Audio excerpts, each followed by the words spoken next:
এই ধৃষ্টতা তারা দেখানোর সুযোগ পায়নি প্রথম 1.5 বছরে, কিন্তু পরবর্তী 6 মাসে তারা এই ধৃষ্টতা দেখাচ্ছে। আজকে তারা তারিখ দিচ্ছে ফেরত আসবে। আমি জাতির পক্ষ থেকে একটা মেসেজ দিতে চাই, উনি তারিখ এবং দিনক্ষণ দিয়ে ফেরত আসতে চাচ্ছেন। অনেকেই ফুলের মালা নিয়ে অপেক্ষা করবেন বলেছেন, আমরাও ফুলের মালা একটা নেব, কিন্তু সেই ফুলের মালাটা তৈরি হবে ম্যানিলা রোপ নামে একটা বিশেষ দড়ি দ্বারা, সেইটি তার গলায় পরানো জন্য।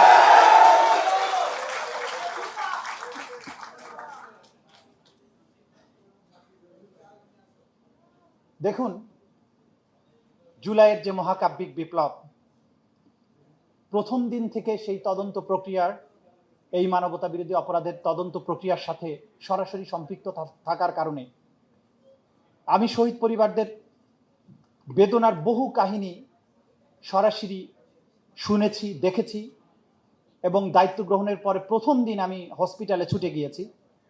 বিশেষ করে আমাদের নিটোর যেটা পঙ্গু হসপিটাল, সেখানে গিয়ে চোখ হারানো, হাত এবং পা হারানো, স্টমাক উড়ে গেছে, মুখমণ্ডল উড়ে গেছে এমন মানুষদেরকে সেখানে পাই। তারা যেটা বলেছিলেন সে ভয়াবহ কথা, যে প্রাইম মিনিস্টার তদানীন্তন সেই স্বৈর শাসক সেই হসপিটালে গিয়ে বলে এসেছে যে এদের চিকিৎসার কি অবস্থা। বলেছে অবস্থা ভালো না, বলছে এদের কোনো চিকিৎসা যেন না পায় আর এখান থেকে যাতে বাইরে যেতে না পারে সেটা তোমরা দেখবা, কারণ বাইরে গেলে এটা প্রকাশিত হয়ে যাবে এদের উপর আসলে কি হয়েছে।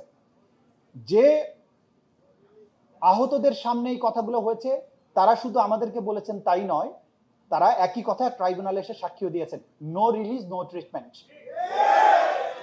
এইটা নিয়ে ফ্যাসিস্ট আওয়ামী লীগের লোকেরা বহু রকমের ট্রল করেছিল। তারা বলেছে চিফ প্রসিকিউটর এটা মূর্খ, বুঝে না।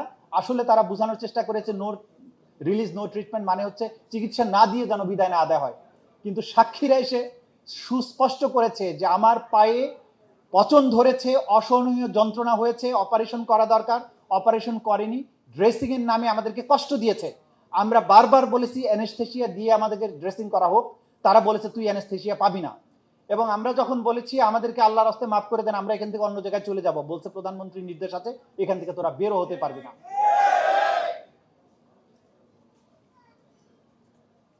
আজকে জুলাইয়ের স্মৃতি সংরক্ষণের জন্য ডকুমেন্টারি, ফিল্ম, নানান প্রজেকশন, এগুলোর জন্য কাজ করা হচ্ছে। আমি বারবার বলেছি ট্রানজিশনাল জাস্টিসের জন্য আমাদের রাষ্ট্রটা এখন ট্রানজিশন পর্যায়ে আছে। এই যে জুলাইয়ের মহাবিপ্লব, মহাযুদ্ধ যেটা বলেছেন আমাদের কামাল আকবর ভাই রাইটলি বলেছেন, যেটা একটা যুদ্ধ ছিল, সেই যুদ্ধে এক পক্ষ অস্ত্র ব্যবহার করেছে, আর এক পক্ষ বক্ষ ব্যবহার করেছে ঢাল হিসাবে, তারা অস্ত্র ব্যবহার করেনি। এই অসম মহাযুদ্ধে এই তরুণদের বক্ষ জিতেছে, তারা এই বুক দিয়ে 7.62 মিলিমিটারের রাইফেলকে পরাজিত করেছে। শুধু তাই নয়, সেই রাইফেলের যারা ব্যবহার করেছিল ব্যবহারকারী এবং তাদের প্রধান কমান্ডার শেখ হাসিনা, তারা বাংলাদেশ থেকে পালিয়ে যেতে বাধ্য হয়েছিল। ট্রানজিশনাল জাস্টিসের ক্ষেত্রে যে জিনিসটা দরকার সেটার আলোকে আমি কথাটা বলবো, যে ট্রানজিশন করার জন্য পাঁচটা জিনিস লাগবে। একটা হচ্ছে ক্রিমিনাল প্রসিকিউশন, বিচার এবং শাস্তি, এটা দিতেই হবে। সুতরাং এই বিচারের প্রশ্নে কোনো শিথিলতার কোনো সুযোগ নেই। হ্যাঁ, বলতে পারেন যে 56,000 বর্গ মাইল জুড়ে এই যে লক্ষ লক্ষ আহত হয়েছে, 1,500-এর বেশি শহীদ হয়েছে, এত সাক্ষী, এত এভিডেন্স, এত আসামি, সবগুলোর বিচার একসাথে খুব দ্রুততম সময়ের মধ্যে করা যাবে না। যে কারণে ক্রাইমস এগেনস্ট হিউম্যানিটির বিচার এবং সাধারণ মার্ডার কেসের বিচারের মধ্যে গালফ অফ ডিফারেন্স। এই ডিফারেন্সের কারণেই ক্রাইমস এগেনস্ট হিউম্যানিটির বিচার শুরু হয় সুপ্রিম কমান্ডারকে দিয়ে। সেই কারণে সমস্ত অপরাধের নিউক্লিয়াস যার নির্দেশে, যার কারণে, যাকে ক্ষমতায় রাখার স্বার্থে এত বড় অপরাধ সংগঠিত হয়েছিল বাংলাদেশে, সেই শেখ হাসিনার বিচার সবার আগে হয়েছে এবং তার মৃত্যুদণ্ড হয়েছে। বাকি যারা পাইপলাইনে আছে প্রত্যেকের বিচার করতে হবে, এটা করা সম্ভব। আমি আজকে দায়িত্ব নাই, তাতে কোনো সমস্যা নেই। আমার পরবর্তী উত্তরসূরি যিনি আছেন তিনি বিচার কার্য করে যাচ্ছেন। আমি ওনাকে ব্যক্তিগতভাবে বলেছি, আজকেও এই জায়গায় দাঁড়িয়ে বলছি, আমার দায়িত্বও দরকার নাই, বেতনও দরকার নাই, পদবিও দরকার নাই। যখন আমার সাহায্য যেখানে যতটুকু লাগবে, দিনে হোক, রাতে হোক, ভোর 4টায় হোক, আমি ভলান্টিয়ার করার জন্য প্রস্তুত আছি।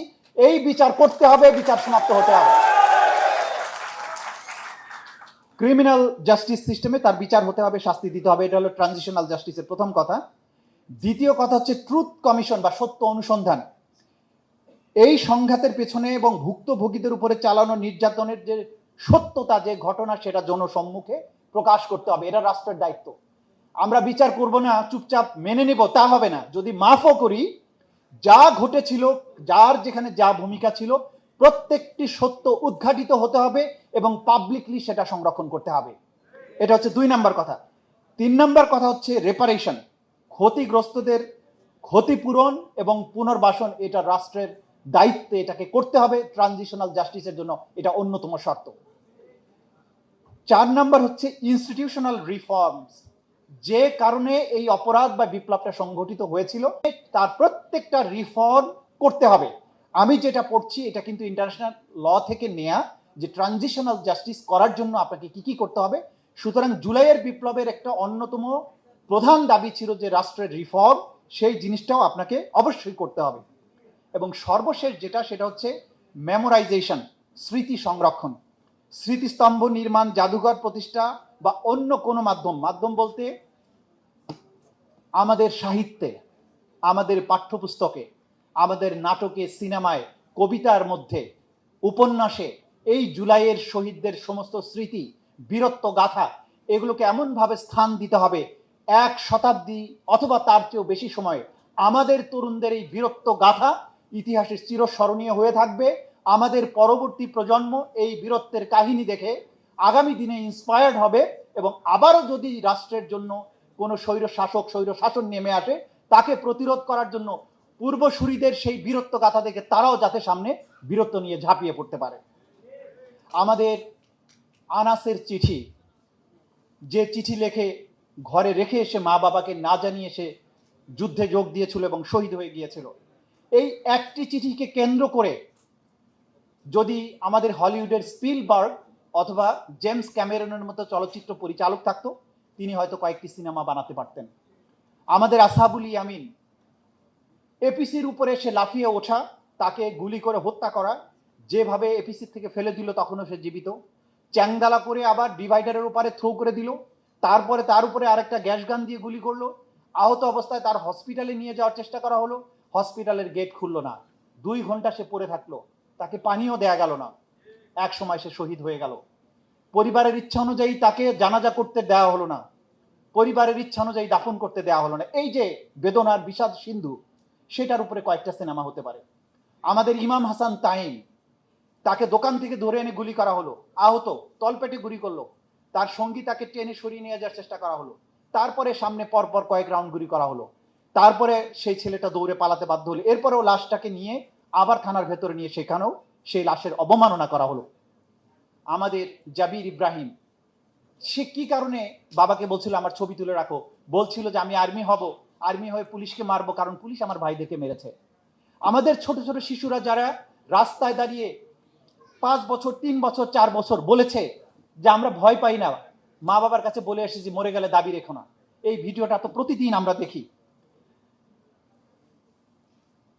আমাদের মুগ্ধ, আমাদের আবু সাইদ, আমাদের আহাদ, রিয়া গোপ, নাইমা, তাহমিদ, গোলাম নাফিজ, তাহমিদের কথা নরসিংদী, তাকে যখন গুলি করা হয় সে বারবার বলছিল আঙ্কেল আমাকে গুলি করছেন কেন, আমি তো দেখতে আসছি। তাকে উপর্যুপরি গুলি করে হত্যা করা হয়। তার লাশটা যখন জাতীয় পতাকা দিয়ে মোড়ানো অবস্থায় নিয়ে যাওয়ার চেষ্টা করা হয়, সেখানেও গুলি করা হয়।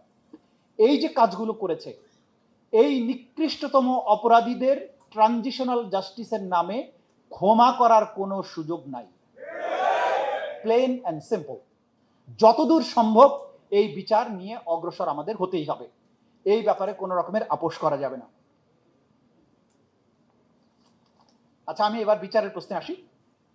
আমরা বারবার জাতিকে যেটা মেসেজ দেওয়ার চেষ্টা করেছি যে দেখুন, ক্রাইমস অ্যাগেনস্ট হিউম্যানিটি এবং সাধারণ ফৌজদারি অপরাধ একই ধরনের নয়। এখানে বিচারের পদ্ধতি ভিন্ন, এখানে আইনটা ভিন্ন, প্রমাণ করার সিস্টেমটা ভিন্ন, সাজাটাও ভিন্ন। অন্য সব অপরাধের ক্ষেত্রে দেখেন সাজা বলা থাকে এত বছর কারাদণ্ড, এত বছর কারাদণ্ড। ইন্টারন্যাশনাল ক্রাইমস ট্রাইব্যুনালস অ্যাক্ট 1973 একমাত্র আইন যেখানে সাজা হিসাবে কি বলা হয়েছে জানেন? যে সাজা হিসেবে মৃত্যুদণ্ড কিংবা অন্য কোনো দণ্ড, আগে বলা হয়েছে মৃত্যুদণ্ড, তার মানে সিভিয়ারিটি অফ দি ক্রাইমস বিবেচনায় এই সাজাটাকে এত সিভিয়ার করা হয়েছে। এখন এই বিচারের জায়গাটায় আজকে বাংলাদেশ যে অবস্থায় দাঁড়িয়ে আছে, এই বিচার প্রক্রিয়া যদি আমরা সম্পন্ন করতে না পারি তাহলে বাংলাদেশে এক ধরনের অস্থিরতা তৈরি হবে। এই যে বিপ্লবীদের কথা, আহতদের কথা আমরা শুনছি, এই ক্ষোভটা দানা বাঁধতে থাকবে এবং এটার ফার রিচিং ইম্প্যাক্ট আছে। পরবর্তী সময়ে বাংলাদেশের প্রয়োজনে যদি এইরকমই হয় যে বিচার হবে না, তাহলে কোনো মানুষ কিন্তু আর রাষ্ট্রকে রক্ষার জন্য এগিয়ে আসতে চাইবে না। সেই কারণে এই রাষ্ট্রের অস্তিত্ব রক্ষার স্বার্থে, আগামী দিনগুলোকে বাংলাদেশকে নিরাপদ করার স্বার্থে এই বিচার প্রক্রিয়া নিয়ে আমাদেরকে অবশ্যই এগিয়ে যেতে হবে। যে 5টি বিষয়ে ট্রানজিশনাল জাস্টিসের ব্যাপারে আমি কথা বলেছি, সেগুলো আমাদেরকে অবশ্যই রক্ষা করতে হবে। এবার দেখুন, জুলাইকে নিয়ে যে ফিল্ম, জুলাইকে নিয়ে যে ডকুমেন্টারি, জুলাইকে নিয়ে যে সাহিত্য করার কথা, সেই জায়গাটাতে আমরা সংকট দেখতে পাচ্ছি, স্পন্সরের অভাব দেখতে পাচ্ছি। সেই সুযোগে যারা গণহত্যার বয়ান উৎপাদন করেছিল, যারা গণহত্যা করার জন্য এই বিপ্লবীদেরকে হত্যাযোগ্য করার জন্য ন্যারেটিভ প্রোডাকশন করেছিল, তারা সব ফ্যাসিস্টের সহযোগী হলেও নানান পরিচয়ে তারা এখন বাংলাদেশে ফেরত আসার চেষ্টা করছে। কখনো তারা প্রথমে এসেছে ডাকাত লীগ, তারপরে রিক্সা শ্রমিক লীগ, কখনো আনসার লীগ, এখন এসেছে সিনিয়র সাংবাদিক, কখনো সাংস্কৃতিক কর্মী হিসাবে। এই দুর্বৃত্তরা যে নামেই ফেরত আসুক, তাদের প্রত্যেককেই আইন অনুযায়ী বিচারের আওতায় আনা উচিত এবং সেটা আনতে হবে আমাদের রাষ্ট্রের প্রয়োজনে। কালচারাল ন্যারেটিভ তৈরি করে আবার জুলাইয়ের এই বিপ্লবীদেরকে জুলাই জঙ্গি বলার চেষ্টা করা হবে, জুলাইকে সিডিআই করার চেষ্টা করবে। বাংলাদেশের মানুষের সামনে যে মহাবিপ্লব হয়েছিল 2024-এর আগস্টে, জুলাইয়ে 2 বছর হয়নি, তোমাদের দুঃসাহস এতটা বেড়ে গেছে যে তুমি জুলাইকে সিডিআই করতে চাও। এদের জবাব দিতে হলে এই ন্যারেটিভ উৎপাদনকারীদেরকে আপনি বিচারের আওতায় আনবেন এবং যারা সুশীল সেজে গণমাধ্যমগুলোতে জুলাইয়ের বিপক্ষে কথা বলার দুঃসাহস দেখাবে, সকল মিডিয়ার থেকে তাদেরকে বয়কট করতে হবে। আমরা এই দুর্বৃত্তের সহযোগীদের কোনো মিডিয়াতে, কোনো টক শোতে দেখতে চাই না, প্লেন অ্যান্ড সিম্পল। এরপরে আমাদের এই কাহিনীগুলো অমর করে রাখার জন্য জুলাই জাদুঘর অবিলম্বে ওপেন করতে হবে, ফিল্ম বানাতে হবে। আরেকটা অনুষ্ঠানে আমি সেদিন বলেছিলাম, কামাল আকবর ভাই সেটার জন্য আমাকে একদিন ডেকেছিলেন, আমি বলেছিলাম জুলাই নিয়ে সিনেমা বানানোর জন্য যদি ফান্ডের অভাব হয়, রাষ্ট্র যদি দিতে নাও চায়, আমি বলেছিলাম আমার একটা ভাঙ্গাচোরা গাড়ি আছে, আমি বিক্রি করে দিব, ওই টাকা দিয়ে হলেও আপনার ফান্ডে আমি কন্ট্রিবিউট করবো, আমি সিনেমা চাই জুলাই নিয়ে। আজকে এখানে এসে দেখলাম বাপ্পি খান ভাই একই স্পিরিট নিয়ে তিনি গান লিখেছেন, সত্যটা জুলাই স্মৃতি ফাউন্ডেশনকে দিয়েছেন, তার মিসেস তার আয় থেকে ডোনেট করেছেন এই অনুষ্ঠানগুলো করার জন্য। আমরা জানি বাংলাদেশে যারা জুলাইয়ের জন্য জীবন দিয়েছেন, রক্ত দিয়েছেন, এই জাতির সদস্যরা জুলাইয়ের ফিল্ম বানানোর জন্য টাকা দিতে পারবেন না, এরকম হওয়ার কোনো কারণ নেই। সুতরাং জুলাইয়ের ফিল্ম করেন যাদের ফিল্ম বানানোর যোগ্যতা আছে, চলচ্চিত্র পরিচালক, ফিল্ম বানানোর যোগ্যতা সম্পন্ন যারা আছেন, তারা উদ্যোগ নেন। ফান্ডের জন্য যদি সংকট হয়, আমরা প্রয়োজনে রক্ত বিক্রি করব, কোনো সমস্যা নাই, আমরা ফিল্ম চাই, আমরা ইতিহাসকে অমর করে রাখতে চাই।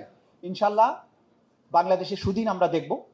আমার উত্তরসূরি বিজ্ঞ চিফ প্রসিকিউটর আমিনুল ইসলাম ভাই এখানে আছেন, তিনি বিচার প্রক্রিয়ার বর্তমান অগ্রগতি নিয়ে কথা বলবেন। আবারও আমি আপনাদের সামনে ওনাকে আশ্বাস দিচ্ছি, যত সাহায্য লাগবে, যত সহযোগিতা লাগবে, আমার কোনো স্বীকৃতির প্রয়োজন নেই, রাতের অন্ধকারে গিয়ে সাহায্য করব। কোনো রেমুনারেশন, কোনো স্বীকৃতি, কোনো মিডিয়া কিচ্ছু লাগবে না, যেভাবে দরকার সেখানে সাহায্য করব। এই শহীদদের প্রতি, এই রক্তের প্রতি আমরা জাস্টিস করতে চাই। তাদের রক্তের ঋণ আমাদের শ্রম এবং ঘাম এবং চোখের পানি দিয়ে যদি কিছুটা হলেও আমরা শোধ করতে পারি, আমাদের জীবন আমরা ধন্য মনে করব। আসসালামু আলাইকুম।